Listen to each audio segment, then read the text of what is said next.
পটুয়াখালীতে নবীন নাবিকদের একটি ব্যাচের শিক্ষা সমাপনী কুচকাওয়াজ অনুষ্ঠান চলছে।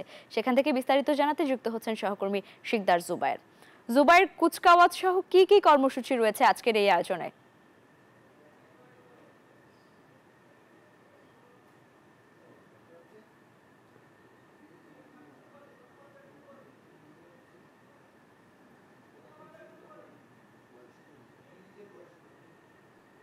বা নৌজা শেরে বাংলা প্যারেডে এখানে এই মুহূর্তে নৌবাহিনীর কুচকাওয়াজ অনুষ্ঠান চলছে। নবীন নাবিক শিক্ষা সমাপনী কুচকাওয়াজ অনুষ্ঠান 2025 এই মুহূর্তে চলছে। এখানে অভিভাবকরা উপস্থিত রয়েছেন, আমরা কথা বলবো। আপনার কে আজকে এখানে রয়েছে? আসসালামু আলাইকুম। আমার ছেলে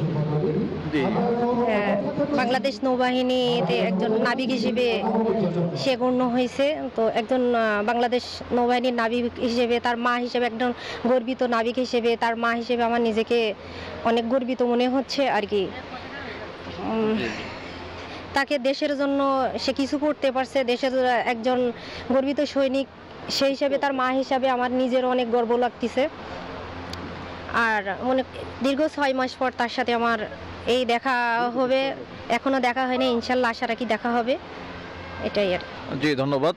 নবীন নাবিক শিক্ষা সমাপনী কুচকাওয়াজ অনুষ্ঠান চলছে। এখানে প্রধান অতিথি হিসেবে উপস্থিত থাকবেন নৌ পরিবহন এবং শ্রম কর্মসংস্থান মন্ত্রণালয়ের উপদেষ্টা brigadier general doctor M Sakhawat Hossain. তিনি প্রধান অতিথি হিসেবে এখানে উপস্থিত থাকবেন। এখানে 463 জন নাবিক এই মুহূর্তে উপস্থিত রয়েছেন। এই নৌবাহিনীর 2025 ব্যাচে 463 জন নবীন নাবিকের শিক্ষা সমাপনী কুচকাওয়াজ অনুষ্ঠান চলছে। এই অনুষ্ঠানে কিন্তু অতিথিরা উপস্থিত রয়েছেন, অভিভাবকরা উপস্থিত রয়েছেন। অভিভাবকরা আনন্দিত রয়েছেন, তাদের সন্তানরা আজ দেশের এই গুরুত্বপূর্ণ একটি জায়গায় এসেছেন। এজন্য অভিভাবকরা আনন্দ প্রকাশ করছেন এবং সরকারের প্রতি তারা কৃতজ্ঞতা প্রকাশ করছেন। এতটুকুই ছিল শেরেবাংলা নৌঘাটি থেকে আমার কাছে এই মুহূর্তের সবশেষ। জুবায়ের, ধন্যবাদ আপনাকে।